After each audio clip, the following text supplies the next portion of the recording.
మంత్రి ఉత్తమ్ కుమార్ రెడ్డిపై బీజేఎల్పీ నేత మహేశ్వర్ రెడ్డి ఫైర్ అయ్యారు. తను సంధించిన 19 ప్రశ్నల్లో ఒక్కదానికే మంత్రి ఉత్తమ్ సమాధానమిచ్చారన్నారు.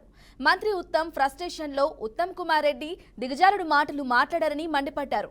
నాయకుడిని తయారు చేసే సామర్థ్యం ఉన్న నేతలకు పదవులు ఇచ్చే పార్టీ బీజేపీ అన్నారు. ఉత్తమ్ పీసీసీ పదవి ఎలా తెచ్చుకున్నారో తనకు తెలుసన్నారు. పుట్టింటి వ్యవహారం మేనమామకు ఎరుక అన్నట్లు ఉత్తమ్ చరిత్ర మొత్తం తనకు తెలుసన్నారు. కిషన్ రెడ్డి ఆదేశాల మేరకే సీఎం రేవంత్ ను కలిసి ధాన్యం కొనుగోలుపై వినతి పత్రం ఇచ్చామన్నారు. సన్న బియ్యం కొనుగోలు విషయంలో తమ సూచన తీసుకున్నందుకు మహేశ్వర్ రెడ్డి ధన్యవాదాలు తెలిపారు. 2% కూడా ప్యాడీ లిఫ్ట్ చేయలే. 90 రోజుల సమయం ఇస్తే మీరు 90 రోజుల సమయంలో లిఫ్ట్ చేయనటువంటి ఆ కాంట్రాక్టర్లది కాంట్రాక్ట్ రద్దు చేస్తున్నారా, ఈఎండి ఫోర్ఫిట్ చేస్తున్నారా, దీనికి సమాధానం చెప్పలే. నేను ఒకటే అడుగుతున్నా, 35 లక్షల మెట్రిక్ టన్నుల ధాన్యాన్ని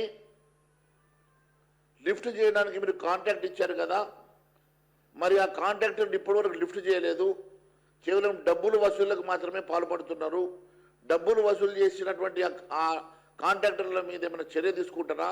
లిఫ్ట్ చేయనందుకు వారిని మరి బ్యాన్ చేస్తారా? వారిని బ్లాక్ లిస్ట్లో పెడతారా? లేకుంటే మరి లిఫ్ట్ చేయనటువంటి ధాన్యం లిఫ్ట్ చేయనందుకు వారు ఈఎండీని ఏమన్నా ఫోర్ఫిట్ చేస్తారా? దీనికి సమాధానం చెప్పాలని తెలియజేస్తా ఉన్నాను. సన్న బియ్యం టెండర్ క్యాన్సిల్ చేశాం అని చెప్తా ఉన్నారు. మన కమిషనర్ గారు కూడా చెప్పారు, 5,700 రూపాయలకు మేము టెండర్ ఇచ్చామని చెప్పి. 5,700 రూపాయలకు టెండర్ ఇచ్చారు. అది ఈరోజు ఆ టెండర్ని క్యాన్సిల్ చేశామంటున్నారు. సంతోషం. అది కూడా మీరు ఇమీడియట్గా అఫీషియల్గా చేస్తే బాగుంటుందని మేము కోరుతున్నాం. మరి 68 రోజులైనా మీరు ఇచ్చినటువంటి లెటర్ డేటెడ్ ఏప్రిల్ 30th రోజు, 68 రోజులైనా మీరు లిఫ్ట్ చేయలేదని చెప్పేసి ఆ రోజు మీరు ఒక లెటర్ ద్వారా వాళ్ళు అలర్ట్ చేశారు కదా.